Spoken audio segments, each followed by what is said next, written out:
CMF earbuds கிட்டத்தட்ட வாங்கி ஒரு 3 மாதமாக அதை யூஸ் பண்ணிகிட்ருக்கேன்.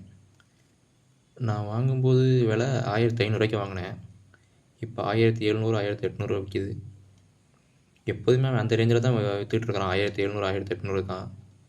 1500 இது ஒரு ரேஞ்சில் வாங்கினீங்கன்னா 1500 இது ஒரு பெஸ்ட்டு ஏர்பட்ஸ்ன்னு சொல்லுவேன் பட்ஜெட்டில். நான் ஒயிட் கலர் வாங்கி தொலைச்சிட்டேன். ரொம்ப அழுக்கு டஸ்ட்டு படியுது. தொடச்சாலும் அவ்வளோ சீக்கிரம் போக மாட்டேங்குது. சரி, நான் அப்படியே விட்டாச்சு. நான் யூஸ் பண்ண வரையும் ஒரு பெஸ்ட்டு ஏர்பட்ஸ்ன்னு சொல்லுவேன். நாய்ஸ் கேன்சலேஷன்லாம் பக்காவாக ஒர்க் பண்ணுதுங்க. இதை மாட்டிட்டோன்னா வெளில இருக்க சவுண்டு மேக்ஸிமம் 90% கவர் பண்ணிடுது. கேட்கவே மாட்டேங்குது வெளில அவுட் சைட் சவுண்ட்ஸு.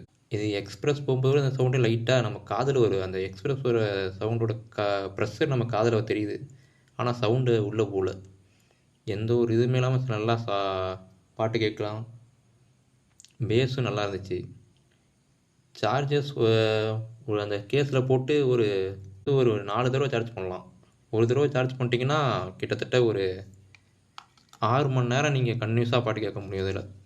ஏன்னா ஊருக்கு போகும்போது இதை போட்டுட்டு போனா அப்போ கேட்டிருக்கேன். கன்டினியூஸாக ஒரு 6 ஹவர்ஸ் பண்ணலாம். நீங்கள் ஒரு பட்ஜெட்டில் 1500 வாங்கினீங்கன்னா இது ஒரு பெஸ்ட்டு. இப்போ 1800 விற்கிது. அது கூட ஒன்றும் பிரச்சனை இல்லை, வாங்கலாம். இந்த 1800 இது ஒர்த்தானது தான் சொல்லுவேன். அதே மாதிரி கனெக்டிவிட்டி ஈஸியில் எந்த ப்ராப்ளம் கிடையாதுங்க. ஓப்பன் பண்ண உடனே நம்ம மொபைலோட ஒரு தடவை பேர் ஆகிடுச்சுன்னா அதுக்கப்புறம் உடனே டக்குன்னு பேர் ஆகிடுது. ஒரு ப்ராப்ளமும் இல்லை.